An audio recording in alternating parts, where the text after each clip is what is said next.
आप दुखी क्यों हैं? Why do you always feel unhappy? इसका आपकी नौकरी, पैसे या रिश्ते से कोई लेना देना नहीं है। चौंकाने वाला सच जो आपको कोई नहीं बताता। भगवान श्री कृष्ण द्वारा भागवत गीता में खुशी के वास्तविक सोर्स को जानने के लिए इस वीडियो को अंत तक देखें। अगर यह वीडियो आपको पसंद आया तो लाइक, कमेंट और शेयर करना न भूलें। क्या आप जानते हैं एक बच्चे को अपनी मां का दूध पीने से खुशी मिलती है? एक छोटा लड़का अपने खिलौनों के साथ खेलने में खुशी महसूस करता है। एक यंग लड़का नई और अलग अलग चीजों का पता लगाने की कोशिश में खुशी महसूस करता है। और एक प्रेमी या प्रेमिका को खुश करना चाहता है। एक युवा व्यक्ति अच्छी सैलरी वाली नौकरी या अपना बिजनेस करना चाहता है और एक प्रॉमिसिंग भविष्य की आकांक्षा रखता है। एक मैच्योर व्यक्ति खुश रहने के लिए एक समझदार, अमीर और सुंदर साथी से शादी करना चाहता है। एक शादीशुदा व्यक्ति अपने परिवार के लिए अच्छी सैलरी और स्टेबल जॉब या बिजनेस प्रदान करना चाहता है जो उसे खुशी की भावना प्रदान करता है। एक मिडिल एजेड व्यक्ति के लिए खुशी की परिभाषा कम लायबिलिटीज और कम स्ट्रेस वाला जीवन है।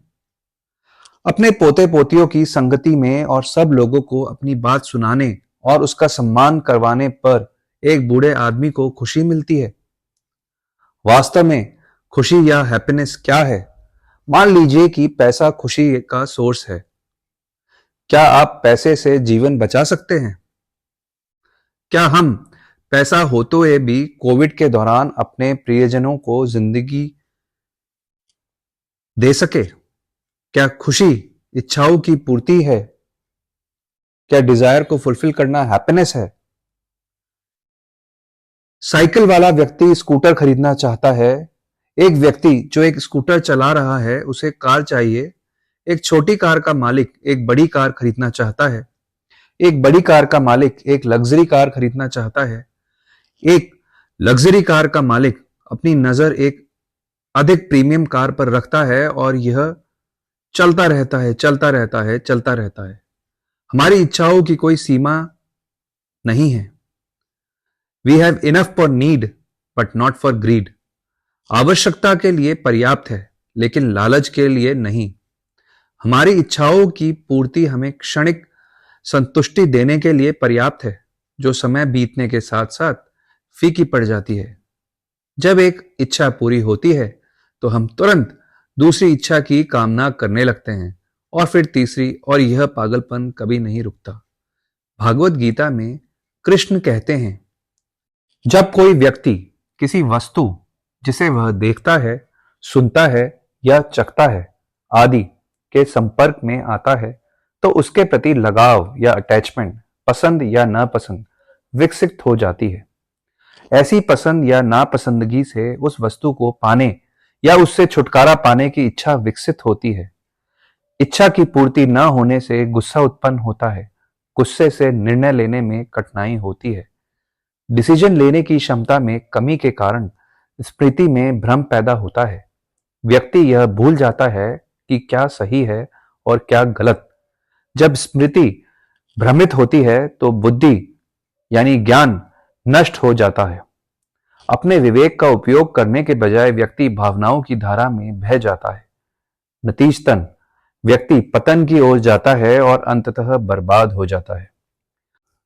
इस प्रकार हम कह सकते हैं इच्छाओं की पूर्ति खुशी का सोर्स नहीं है। क्या यह सफलता है? सफलता के कई आयाम हैं। पैसा, शक्ति और प्रसिद्धि। क्या सफलता का मतलब पैसा होना है?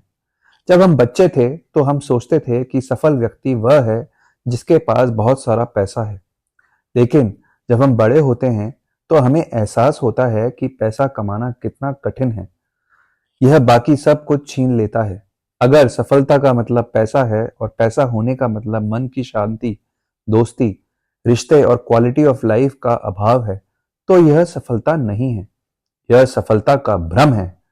हम अपना पूरा जीवन पैसे के पीछे भागते हुए बिताते हैं और अंत में हम अपने साथ कुछ भी नहीं ले जाते।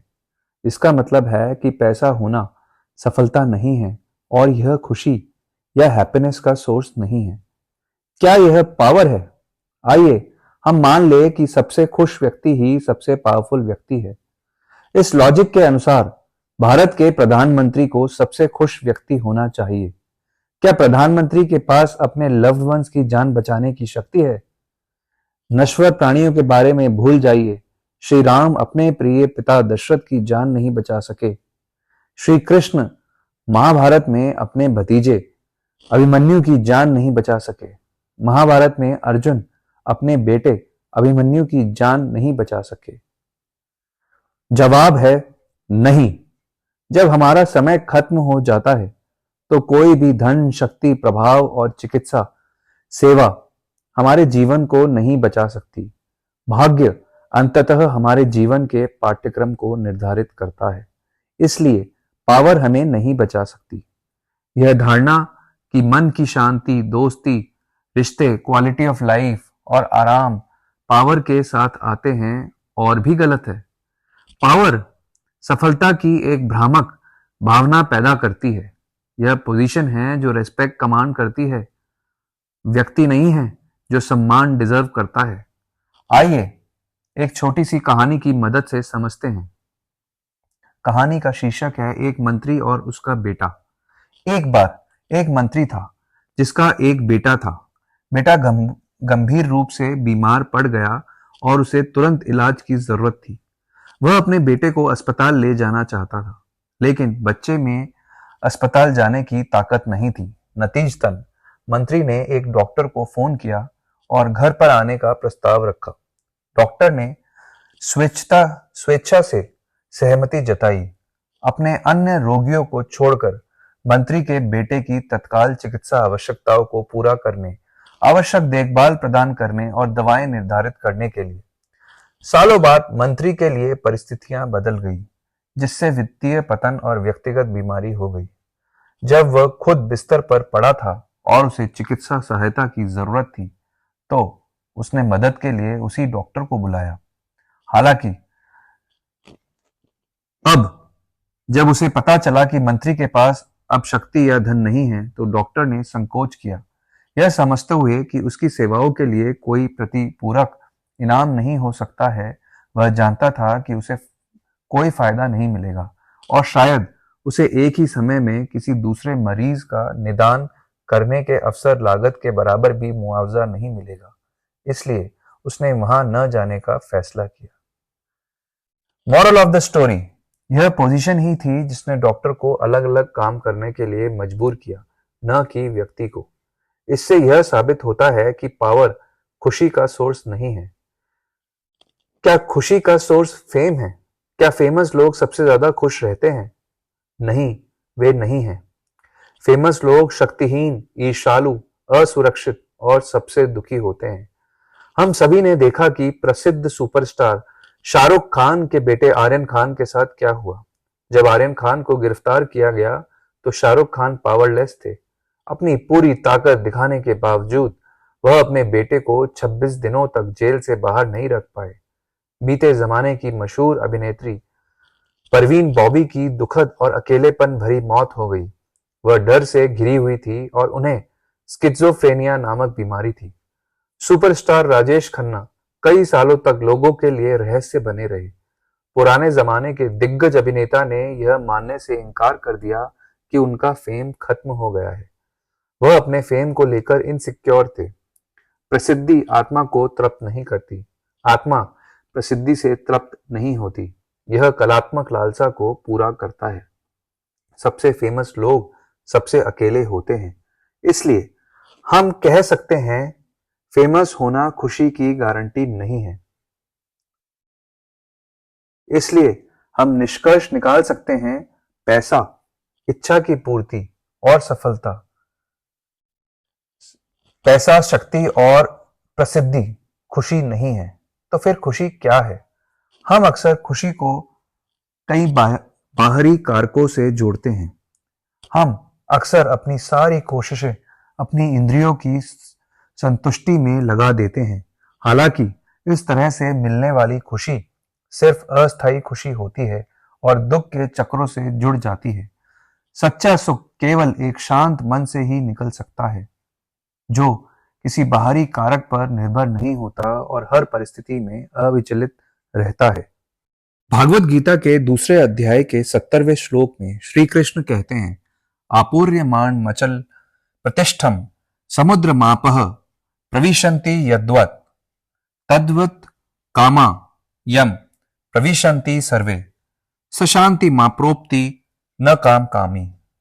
जिस प्रकार नदियों के जल के निरंतर प्रवाह से समुद्र अविचलित रहता है, उसी प्रकार जो ऋषि अपने चारों ओर वांछित वस्तुओं के प्रभाव के बावजूद अविचल रहता है, वह शांति प्राप्त करता है, न कि वह व्यक्ति जो इच्छाओं को पूरा करने का प्रयास करता है।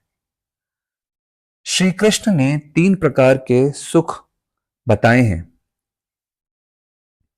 भगवत गीता के 18वें अध्याय के 36वें श्लोक में श्री कृष्ण अर्जुन से कहते हैं, स्विखम त्वदिदानिम त्रिविधम शृणु में भरतवर्षम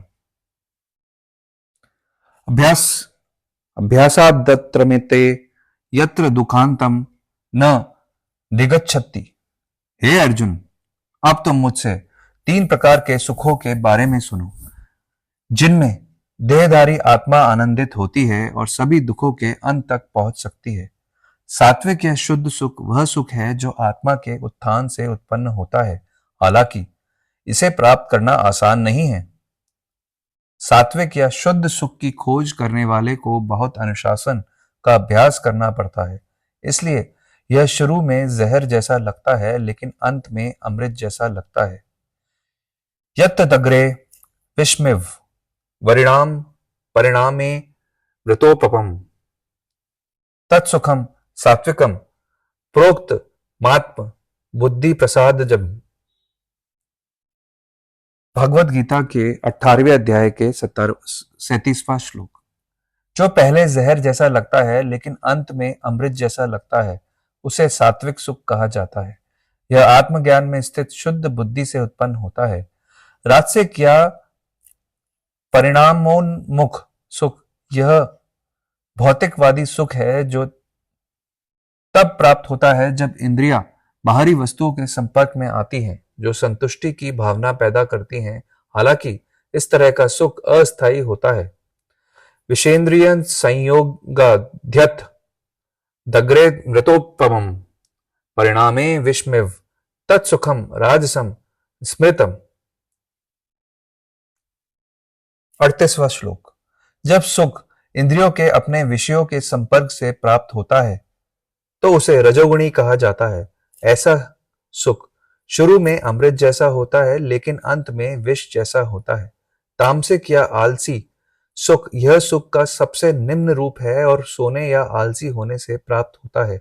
इन अभ्यासों के माध्यम से आत्मा का पोषण कभी नहीं होता है, क्योंकि इसके साथ सुख की एक छोटी सी भावना जुड़ी होती है। लोग गलत तरीके से इसे सुख की स्थिति मानते हैं। यदग्रे चानुबंधे न सुखम मोहन मात्मनः निद्रालस्य प्रमादोत्थम तत्ताम समुदाहतम। 39वां श्लोक।